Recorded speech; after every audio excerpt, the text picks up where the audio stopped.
How can you make the step from a DJ at local clubs to actually playing abroad and being booked for the music you produce? Is it you or is it me? I don't know, I just keep letting us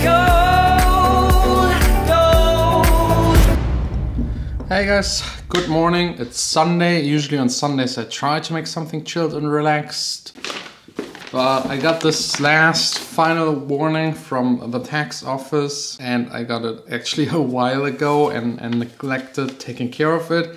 The deadline was on Friday, but as you know, on Friday I was in the studio working. Then from Friday to Saturday, that wild DJ gig. The entire Saturday hangover. So now, although it's Sunday, heading to the studio, taking care of this and hopefully being able to finish it today, the same day, because I have to send it to them or actually bring it to them to get it there faster on Monday. Otherwise I have to pay a fine and yeah, no one wants to pay a fine. So let's just head over to the studio and get this done. So it's extremely late again, spent the entire day with all of this kind of stuff, went through all of this and all of that just to fill out these couple of papers and send it over to them. Now, since the day is almost done and it's Sunday, I can't make any music in here, it's just way too loud. I knew this was gonna happen, so just another quick edition of Q&A.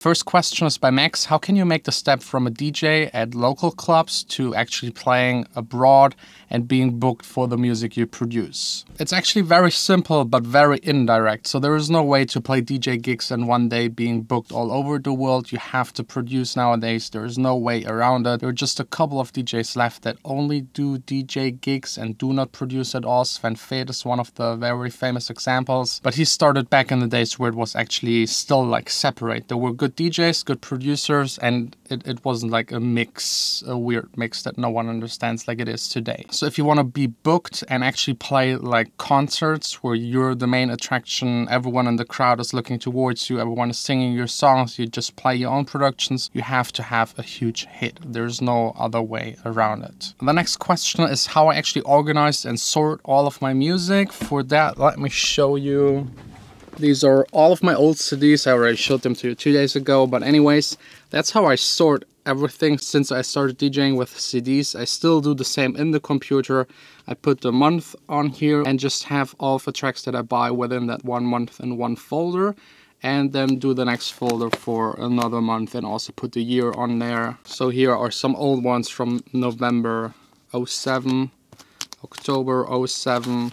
Still doing the same thing, just that now I have it all on iTunes in iTunes folders, and within the folder I sorted, I think by artist name or by track name. It depends. It's very simple. I buy maybe 100 tracks per month, so I can usually remember all of them and know in which month I bought them, and this way they're also organized chronologically, you know what I mean, so I can find the newest tracks at the very bottom. Next one, would you ever play hip-hop music and incorporate it into your sets? Back again to my vinyls. All of them, 90% of them are all like hip-hop music. For example, here, Aiken, Locked Up. So I started out as a hip-hop DJ. I played hip-hop for like 3 years, I think, and then switched to house music. The story behind why I switched and everything is way too long for this video, but I wouldn't play any hip-hop nowadays within my sets. Maybe edits or remixes of hip-hop songs that are house music, but I play in clubs that are usually strictly house, deep house. If I would play hip-hop, I don't know. I don't think it would really work. I know some DJs, for example, like Big Luke, they incorporate a lot of different styles into their sets, but he's playing more concerts. People show up because of him. It's part of his style. So yeah, for him, it works. For example, you know these videos where like famous DJs, they play a huge build up, and then instead of dropping it to what the people are used to, they just change it up with some cheesy 80s music.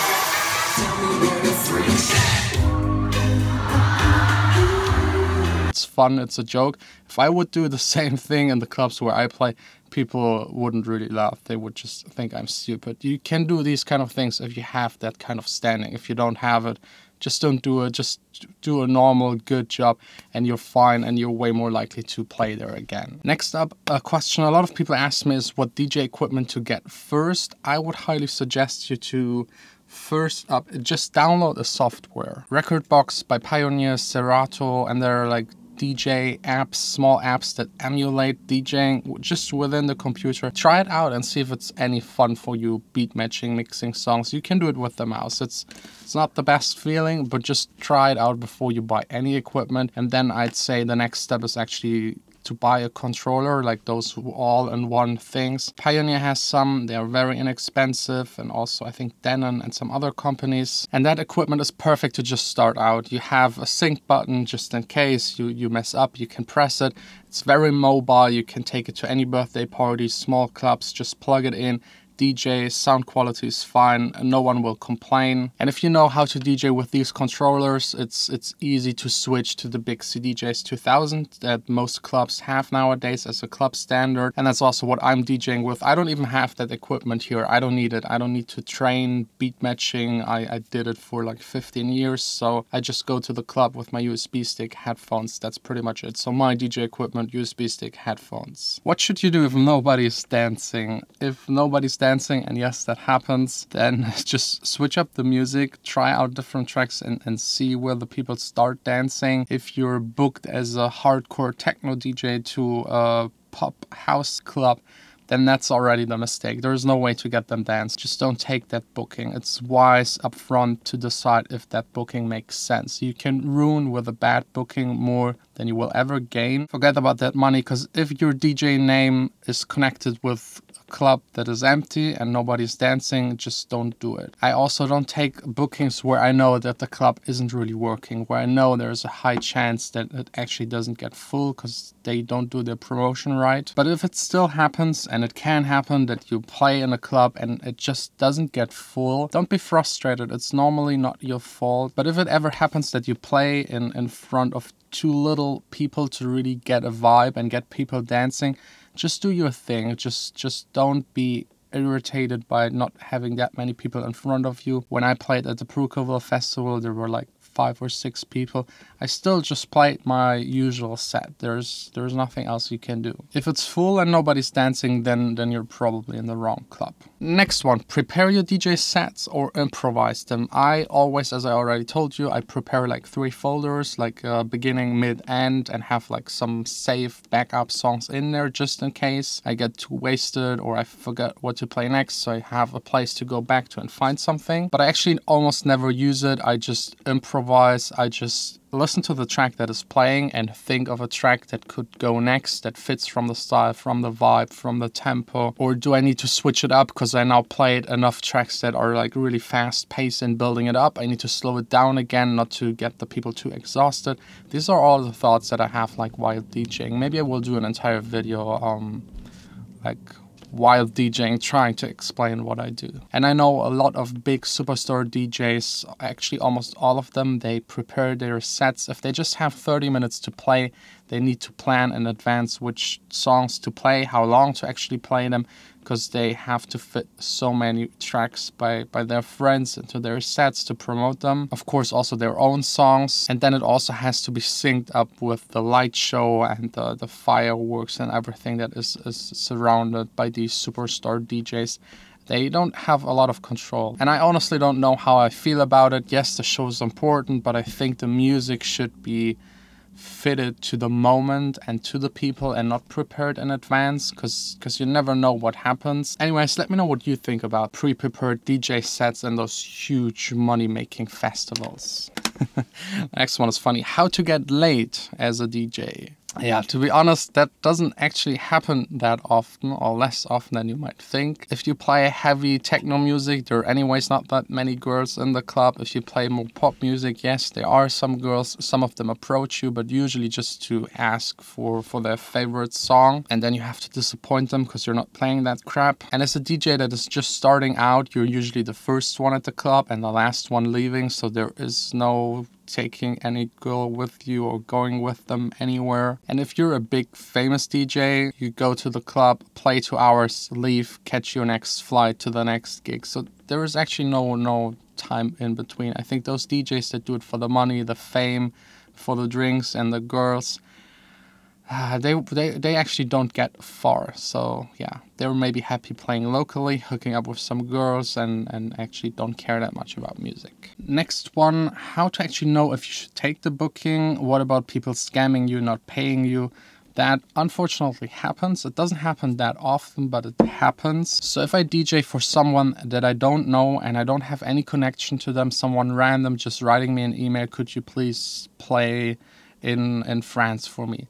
Then I definitely need them to pay the flight, to pay the hotel up front and show me that they paid it and that it's booked, and pay me half of the booking up front. Otherwise, I don't take the DJ gig. If I play here in the city where anyways know everyone that is like involved in the electronic dance music scene, I already know if there are people that pay, and if they are, I do the gig and I just get the money the evening of the gig. The next one is an interesting one I get a lot. Do you need to DJ as a producer? Actually not, but if you don't, it's stupid, because if you produce a big hit and people ask you to play shows, you should definitely play the shows, because that's the biggest amount of money you can make as an artist nowadays. If you still don't want to play gigs, you should find someone else that plays in your name. That happens a lot. It's then kind of a ghost production duo kind of thing, where one is in the studio making the music and the other one is DJing it. Or you could just entirely do ghost productions for other people, just sit in your studio, make music, sell the music, and not have any gigs at all. But if you ever get to the point that people ask you to play a gig, just try it out, because I think it's actually a lot of fun. Some people are scared of it, but just at least try it out, give it a chance, play maybe 5-6 gigs and see if it's something for you or not. And I think 99% of you will start to really enjoy it. Even if you're afraid of playing in front of many people, I think the reward playing your own produced music in front of people and see them dance to it is so high that you will still go and do it. Next up is actually how to get gigs. Just check out yesterday's video. I explained how to get your very first gig. What is your most embarrassing DJ moment? I already also made an entire video about that. I will also link it up at the end. The last question for today, did you play any gigs abroad? Yes, I did. I played actually, while I already was doing the vlogs, the daily ones, I played in Norway, in Oslo and Bergen.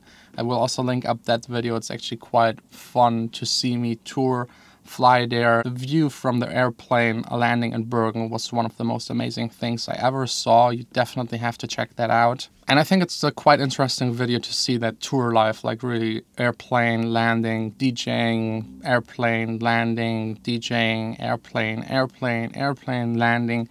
There is no way to get late. And I also played in the Netherlands, Switzerland, Italy, Poland, France, UK, Spain, also 3 gigs in the US, but all of that is like a while ago. I was DJing a lot more before I concentrated more producing, but now this year I want to go back to DJing a little bit more. But yeah, that's it with the vlog for today from the studio. Now just back home, relaxing a little bit. I hope you enjoyed today's episode. I hope I answered your question. If you have any other questions, just leave them down below in the comments. I will try and answer them, or maybe someone else can answer them.